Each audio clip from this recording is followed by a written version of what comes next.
ಇದು ನೀವು ಆಗ್ತಾರೋ ಅಪಾದನೆ ಸರ್. ಇವಾಗ ಏನು ಹೇಳ್ತೀನಿ ಕೇಳಿ. ಕರೆಕ್ಟ್ ಸರ್, ನೀವು ಹೇಳಿದ್ದು ಕರೆಕ್ಟ್. ಅಲ್ಲ, ನಿಮ್ಮದು ಪ್ರೀತಿಯಾಗಿ ಬಂತು, ಇವ್ರದ್ದು ಯಾಕೋ ಹಂಗೆ ಬರಲಿಲ್ಲ. ಇವ್ರು ಸ್ವಲ್ಪ ಕಂಪ್ಲೇಂಟ್ ಆಗಿ ಬಂತು. ಅಂದರೆ ಇವರು ಈಗ ಬೇರೆ ಚಿತ್ರರಂಗದಿಂದ ಬರೋರು 3-4 ವರ್ಷ ಸಿನಿಮಾ ಮಾಡಿದ್ರೆ ಇವ್ರಿಗೆ ಏನು ಪ್ರಾಬ್ಲಮ್ ಆಗಿಲ್ಲ. ನಮ್ಮೂರು 3 ವರ್ಷ ತಗೊಂಬಿಟ್ರಲ್ಲ, ಅವ್ರ ಕಂಪ್ಲೇಂಟ್ ಅನ್ನೋದ್ರೆ ನೀನು 5 ವರ್ಷ ತಗೋ, ನೀನು ಒಂದು ದೊಡ್ಡ ಡೈರೆಕ್ಟರ್ ಆಗುತ್ತೆ ಅವ್ರು ಅಷ್ಟೇ. ಬರುತ್ತೆ ಸರ್. ಇವಾಗ ಅದೇನೋ ಒಂದು ಆಯಿತು, ಬಿಟ್ಟಾಕಿ. ಅವ್ರಿಗೂ ಆಸೆ ಇರುತ್ತೆ. ಇವಾಗ ಒಂದು ನಿರ್ದೇಶಕರಿಗಾಗಲಿ ಹೀರೋಗಾಗಲಿ 3 ವರ್ಷ ಸಿನಿಮಾ ಶೂಟಿಂಗ್ ಮಾಡಿಕೊಂಡು ರಿಲೀಸ್ ಮಾಡಬಾರ್ದು ಅಂತ ಏನಾರು ಅವ್ರಿಗೆ ಇರುತ್ತೆ ಹೇಳಿ. ಅವರಿಗೂ ಬೇರೆ ಪಿಕ್ಚರ್ಗಳೆಲ್ಲ ಸಕ್ಸಸ್ ಆಗ್ಬೇಕಾದ್ರೆ ಅವ್ರಿಗೂ ಅಷ್ಟೇ ಆತುರ ಇರುತ್ತೆ, ನಮ್ಮದೊಂದು ಸಿನಿಮಾ ಬಂದುಬಿಡಲಿ, ನಾವು ಮಾಡೋಣ ಬೇಗ ಆಗಿರಲ್ಲ ಅಷ್ಟೇ. ಮಾಡಿರ್ತಾರೆ, ಪ್ರಯತ್ನ ಪಡ್ತಾರೆ. ಅದರಲ್ಲಿ ಅವ್ರಿಗೆ ಇನ್ನೊಂದು ಬೇರೆ ಒಂದು ಮಾರ್ಟಿನ್ ಸಿನಿಮಾ ಕಂಪ್ಲೀಟ್ ಆಗಿರಲಿಲ್ಲ. ಸೊ ಅದರಿಂದ ಒತ್ತಡಗಳಿತ್ತು. He had to go there also. Is lot of things ಆಗುತ್ತೆ, ಏನು ಮಾಡೋಕ್ಕಲ್ಲ. ರೈಟ್ ನಾವು 30th ರಿಲೀಸ್ ಆಗ್ತದೆ. That's the best thing, right? The good time. So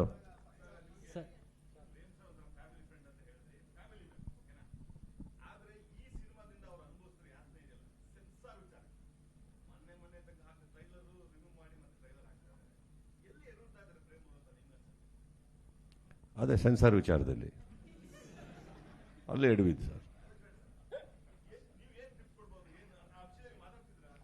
ಯಾವ ವಿಚಾರದಲ್ಲಿ ನಾನು ಯಾಕೆ ಮಾತಾಡಲಿ? ಇದು ಹಾಡಿಂದೆಲ್ಲ ಪ್ರಾಬ್ಲಮ್ ಆದಾಗ ಫೋನ್ ಹಾಕಿದ್ದೆ, ಏನ್ರಿ ಅದು ಅಂದ್ಬಿಟ್ಟು ಹಿಂಗೆ ಡಾರ್ಲಿಂಗ್ ಅಂದರು.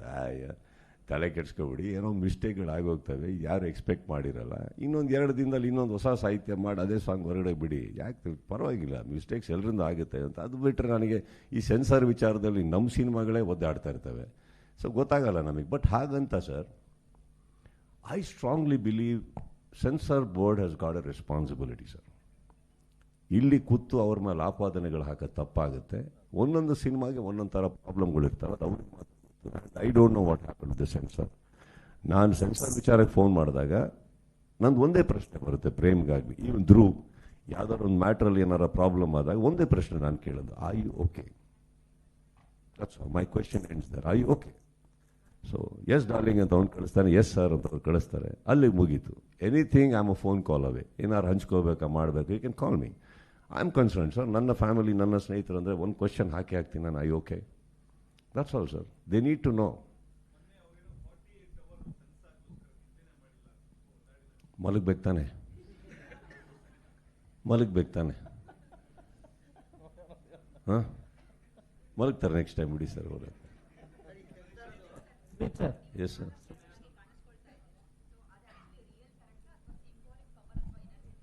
Symbolic ma'am, symbolic. Yes sir. ಈ ಕಡೆ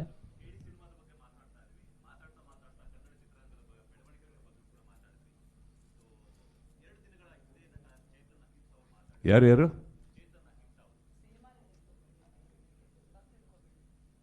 ಏನದು, ಯಾರು ಸರ್? ಡಾಕ್ಟರ್ ರಾಜ್ಕುಮಾರ್ ಸ್ಮಾರಕ ಜಾಗ ಇದೆಯಲ್ಲ, 2.5 ಎಕರೆ ಬಗ್ಗೆ